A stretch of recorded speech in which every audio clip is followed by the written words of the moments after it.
Well, I think we've seen enough already to suggest that we're going to have another comfortable year this year with Bournemouth. Financially, we're in a much better position, of course, but on the pitch, despite an easy start on paper, we've managed to go pretty well. We have lost against the top sides we've faced so far this season, though, and today we face two more of them.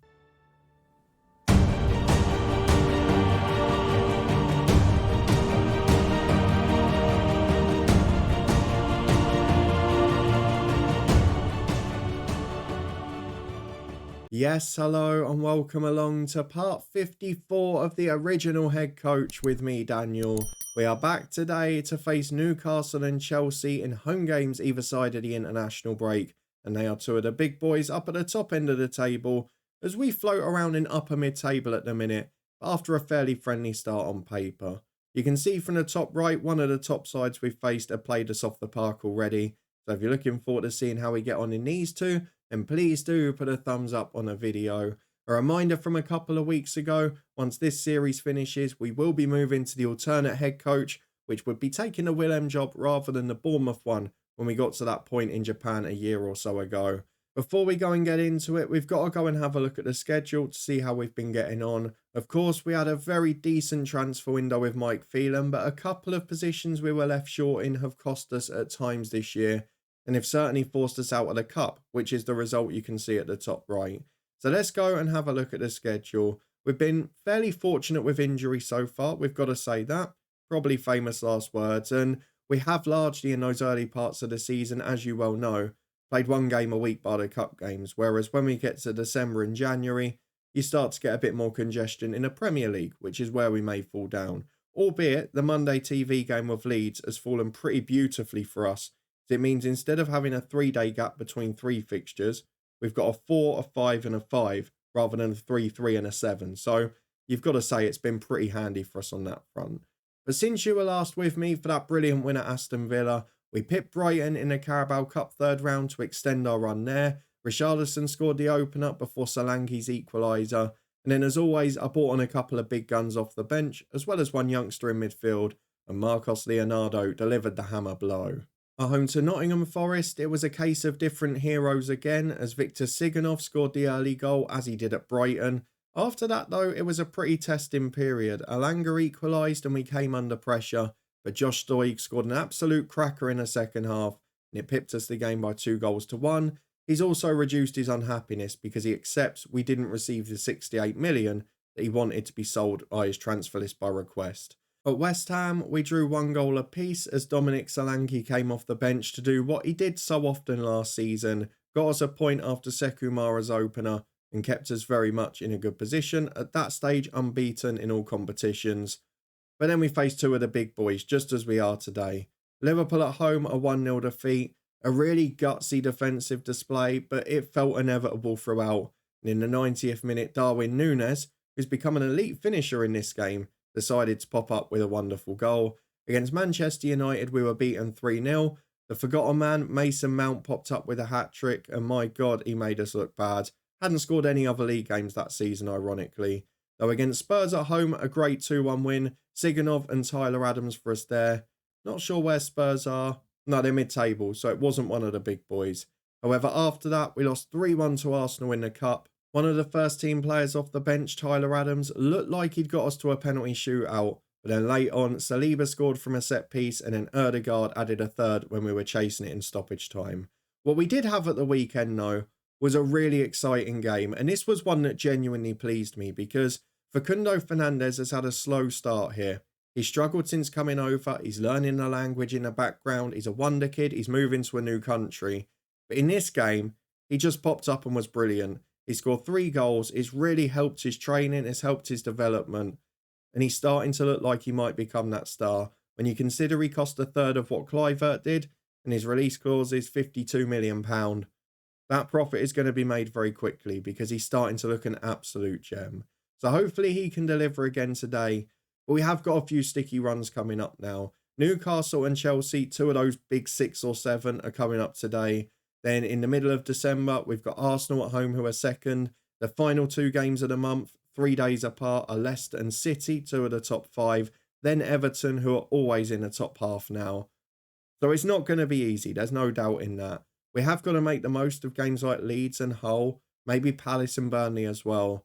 But overall, I think what we're seeing is going to be a solid season where we could finish anywhere between that sort of 8th and 14th region again. And that's what we've got to do here. We've got to meet expectation. The board expectation is that we finish mid-table. The fan expectation is that we finish in mid-table and do better than Southampton if we can. So we've got to try and match that again. We've taken advantage of a friendlier start on paper, and now we get the real test. So how will we get on against 4th place Newcastle, who have still got a lot of the originals, but have added quality in the likes of Colwill, Tierney, Vicario, Bowen and Konate. This is a very good side, and we know it's going to be tricky. Still not sold out at Bournemouth, but we're getting bigger crowds generally, and we are getting our couple of players out back from injury. So Mark Steele can take his place on the bench again. I'm not going to change that starting 11 because it was brilliant last time out. We are getting a few close to the first team. Casale for Senesi is one I've thought about before, but for now I'm not going to do it just yet. I like having a left-footed balance, and Senesi has not really done anything wrong, albeit he is the weakest of the 11 when it comes to average rating, but not by much. So this is the team I've gone for in full. It is Karnazeki in goal, Mepham and Senesi either side of Sturgeon, with Doig and Aarons the wing-backs. Aarons was brilliant for the Fernandez goals, set up 2 of the 3, I think it was. Then Tyler Adams and Alex Scott the midfield 2, Siganov and hat-trick hero Fernandez out wide, and then Marcos Leonardo through the middle up front. Him and Solanke between them, 6 goals. If between them each season they can get 20, then I think we consider it a very good success. We've not got much to choose from outside of the bench. We've got youngsters like Byrne and Rowlands who can contribute if need be. But for now, let's go and get through to the first of today's 2 games. 2 weeks off after for the international, so maybe have to think about resting the people that will feature a lot in that period. Unless, of course, this game is all to play for. It is Klopp's Newcastle. Let's get into the first half and see how we get on against the Tynesiders. Well, 6 minutes on the clock. It's a Bournemouth corner, which Siganov puts in for Doig. Not even often in there, but it's back to the edge for Scott and it's cleared away well. Oh no. Tony Harrington's given a penalty. I mean, I'm looking at where the ball's gone. It's either a bad animation or a bad decision, one of the two, because there is no way Alex Scott has backheeled it 50 yards. He must have got the ball. I think this is going to be no penalty. We've seen it a few times in this year's FM. I'm sticking my neck on the line early here. Referee says penalty awarded. Of course he does. Now the commentary there says that is surprising. And it was a hard tackle, but Alex Scott went down like he'd been shot. Most Premier League footballers do these days. Siganov will take the penalty himself, and he's put it wide. Outside of the post and wide, and you know what? Justice done, I would say, to be honest with you.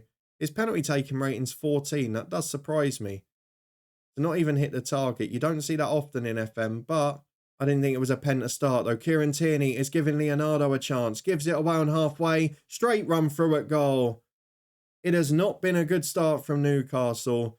I haven't checked still if they're still plagued by their away form like they are in real life, but that was really poor. 1-0 to Bournemouth, a very dominant start.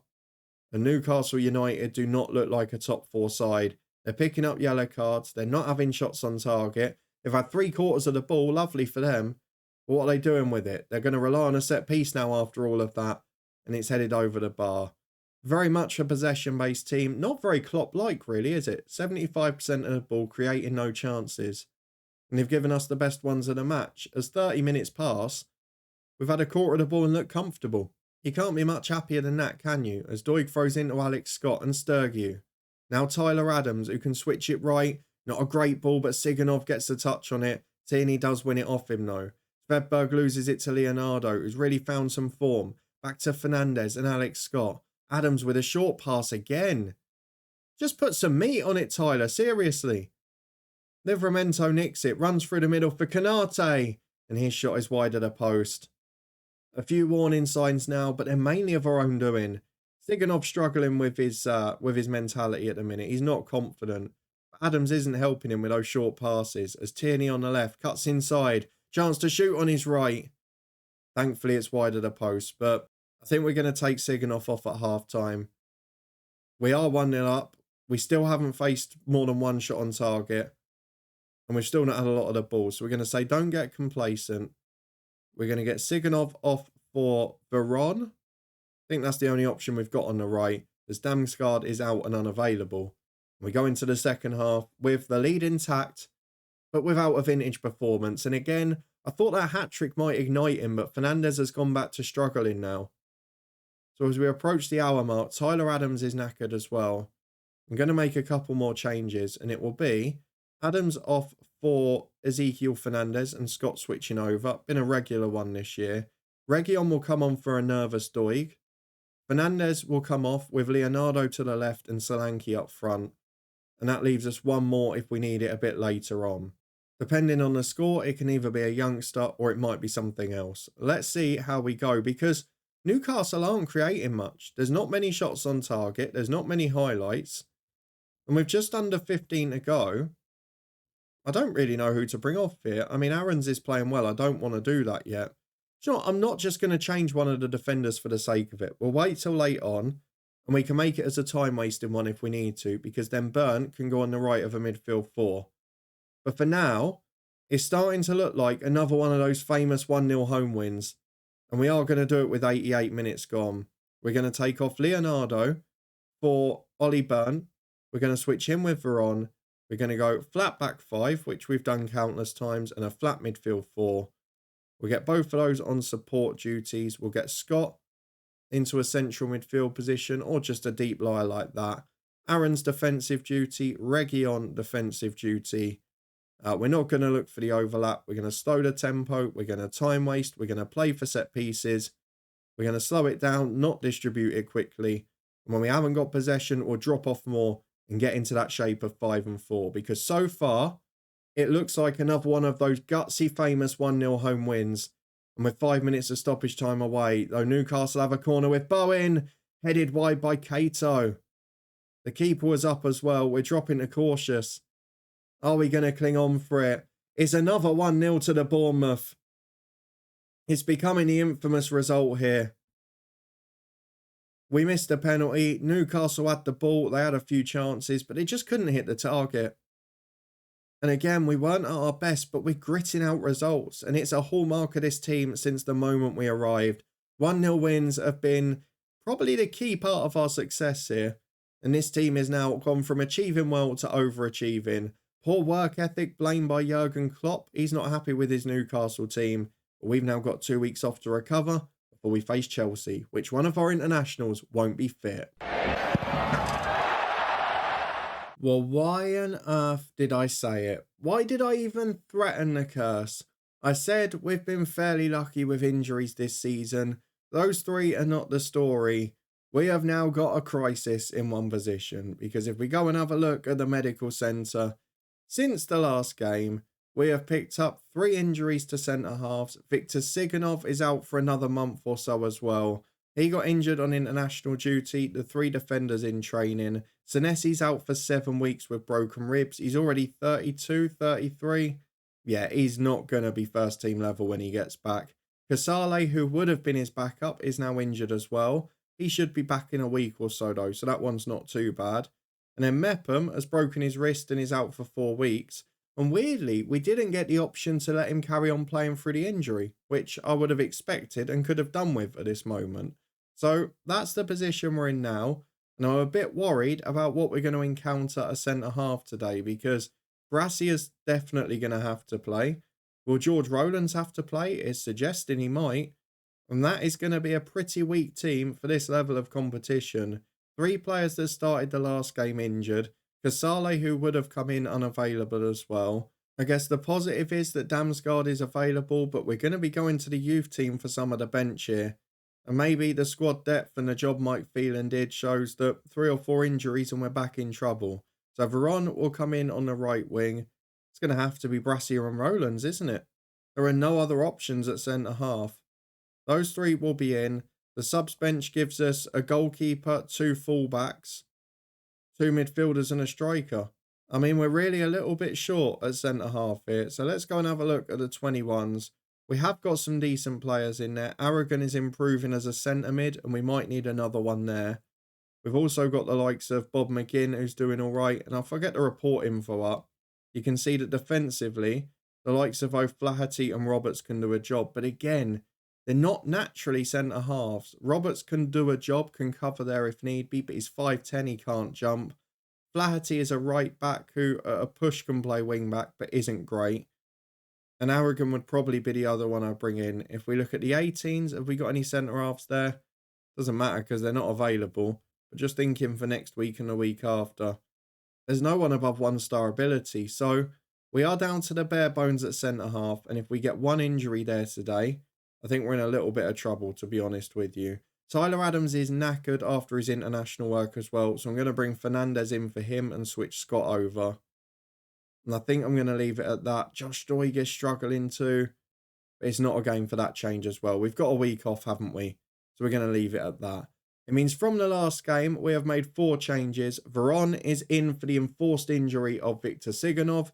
Brassier and Rowlands both enforced as well. They are in for the injuries at centre-half to Mepham, Senesi and the first backup Casali. And then Fernandez in for the knackered Tyler Adams. So let's just see how we get on. Hopefully most of these boys can last the day. But Josh Doig ain't doing 90 either. Well, 3 changes for our visitors today who have got the luxury after an international break of taking out players like Caicedo, Mudryk and Chilwell. But their team is pretty strong still. Fair few of those originals have now come through and done well. You can see Chelsea have still been busy on the signings front as well. So let's go and get through to the first half. We'll encourage the lads. George Rowlands understandably is nervous. I'm just going to say no pressure. He don't care. He is absolutely cacking his pants.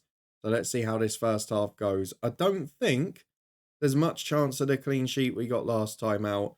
Because Brassier and Rowlands, as decent as they are as squad players, they're not Premier League defenders. And playing together in a back 3, we're going to need Sturgeon to be on his form. With 15 gone though, we've not yet faced a shot on target. And so far, so good when it comes to our defence. We can get anything out of this game, particularly against the top side as well. It will show that we're definitely going in the right direction. Veron's starting to struggle physically too. And with half an hour gone, this has been a really boring game, which is a great bit of news for us today because we've not got the same quality in defensive areas. So hanging on for a boring 0-0 would be great. As Brassier picks the ball up at the back for Fernandez, 2 of those that have come in today. Sturgeon will look for him again. Instead, just go short to Brassier. And he goes wide to Josh Doig. Imagine we nick it. Doig down the left, gets into Fernandez. The youngster puts it in. Leonardo flicks. And Diamande into his own goal. We can't win this game 1-0 surely. We're not strong enough at the back. If Chelsea chase it, they'll tear us apart. But at half time, we've faced 1 shot on target. We've defended set pieces well. We've been magnificent. I'm going to say Karnazeki and Rowlands. Come on, I've got faith in you. Nothing there. The rest of the team have reacted positively. Doig and Veron will have to come off around the hour mark. But so far, we've done what Bournemouth do. We've stuck in the game. We've made it frustrating. We've made it boring. And the fans won't mind if we get the win, as Doig will come off for Sergio Reguilon. Veron will come off for the returning Damsgaard. I don't think there's much else we can do that strengthens us. Of course, it would be nice to get Solanke a run out. We'll see what the physicality is looking like for the others later on. But this has been a magnificent display. Chelsea are growing in stature. You can see they're having a few more shots. You can see they've got a bit more territory in possession. But they've not had many chances until now. As Ramadani cuts in from the right, it's a great move. And when the defence fails, the goalkeeper saves us. Karnazeki with a brilliant stop to tip it over the bar. There's another corner for Sugarawa. There's more defending to do. He's into the back post. Ito's up. Rowlands heads it away. And Leonardo, he's got a clear run here. Man over on the right. It's 3-on-3. They do get back well. Bidstrup wins it. And Chelsea can bring it forward again with Gula. He's got 2 over on the left-hand side. Goes alone from distance. We'll take that, to be honest, with 13 to go. And we'll also make some changes because we're going to go for... I might go a bit more defensive again here. I'm going to take off Fernandez for Tyler Adams, who can do the last 15. I'm going to take off Solanke, will come on, for Leonardo. And then Fernandez off for Ollie Byrne. And we'll do that same move again. We'll go to a flat back 5, a midfield 4. I know it's a bit earlier than normal. It's the only way I can really bring Byrne on for now. So we're going to go support duty. And put Tyler Adams as a centre mid on support as well. Maybe even on defend. the wing-backs to defensive duties, and we are going to play for an ugly 1-0. Because if we pull these two off, it will be among the greatest results of the season. The first time we've beaten big boys, the first time we've really shown what we can do defensively with a hampered lineup. Because to be without 3 of your first 4 centre-halves, if you can win with a youngster who previously only played in the Welsh League, and someone who's been a backup even last year, you're in a really good position. But for now, we're inviting pressure, and I do feel that Chelsea will get a result in this game. I felt it from the start, and I feel it now, but Ollie Byrne has other ideas. Releases Aarons on the right, who will charge forward, beats his man, keeps going towards the byline. Brilliant from Max Aarons, in towards Solanke, up with the header just wide. What an effort that was from Max Aarons down the right. Chelsea are definitely growing into this game. We're going to praise the lads. They look so downbeat. You're winning 1-0 at home to Chelsea, man. You've got loads of players out injured. And with 3 minutes added on, we've got a corner with Reggie on. Will someone go to the corner flag and just time waste with it? I wish putting time wasting on did that, as Rowlands is up at the back post. Imagine he'd scored the goal to seal it. Damsgaard in down the left. He might yet. Oh, that's ridiculous. Just wide from Damsgaard, but the football was staggering. And with 3 minutes added on, I don't know what to say. We've beaten Chelsea 1-0. Rowlands has got a 7.1, his first Premier League start after playing for Barrytown United. Kanezeki in goal was fantastic. Sturgeon in the middle, brilliant. Aaron sublime. But how on earth have we grabbed a 1-0 out of that? Back-to-back 1-0 wins. I don't actually know what the limit is for this Bournemouth team now. Because the clean sheets are racking up. We're flying up the table. I just thought this was going to be the day with that many injuries. Burnley away next week. We should have Kasali back. We should be in better shape then. I've said it a number of times in FM24 across both saves in recent weeks. English football's too easy in FM24. I genuinely believe it, and I won't be deterred. We've made the realistic move. I'm delighted with the way we're defending and how gutsy we are. But there is no doubt that tactically something needs a tweak from FM24 when it comes to the English sides, because the big teams, they're just not delivering those attacking displays where they create 20, 25, 30 chances, where they're a constant high pressing menace. And with the injuries we've had at the back today to keep a clean sheet, and I know Chelsea have had those days in real life this season, that seems very unusual. However, we did manage to get 2 decent crowds in. The finances are not bad considering where they were last season. If you look what we are, November, by that point last year, they were a good 40 odd million in debt. So Mike Phelan has done wonderful work. We're doing the same on the pitch. Let's have a look at the schedule for when we're next going to be back, because I feel like we've got to show a pace in. Part of me wants to show City away, because that has been when we've struggled, like when we went to United. I'm aware we're going to have Villa or Forest in deadline day after that. But I think we'll come back for the final games of December. Leicester City and Man City are both in the top 7. Everton are around there as well. So we'll do City and one of the ones either side. But I guess now we're going to a game every 3 or 4 days. It might be where the squad gets tested a bit more. But I genuinely don't know what the limit is at the minute. This season, it's now 5 clean sheets. Last season, clean sheets were the hallmark after we joined. And despite having key players out, we are delivering again and again. Is it English football being too easy? I'd love to know your experience in this year's FM. Have you found the English leagues too comfortable? Have you had trouble with it, in contrast to my experience? Let me know in the comments below. Let me know where you think we're going to go this season, because it feels like we're on the verge of a crisis squad-wise. We had 3 youth players on the bench today, but we're still delivering those clean sheets, and I don't really know how.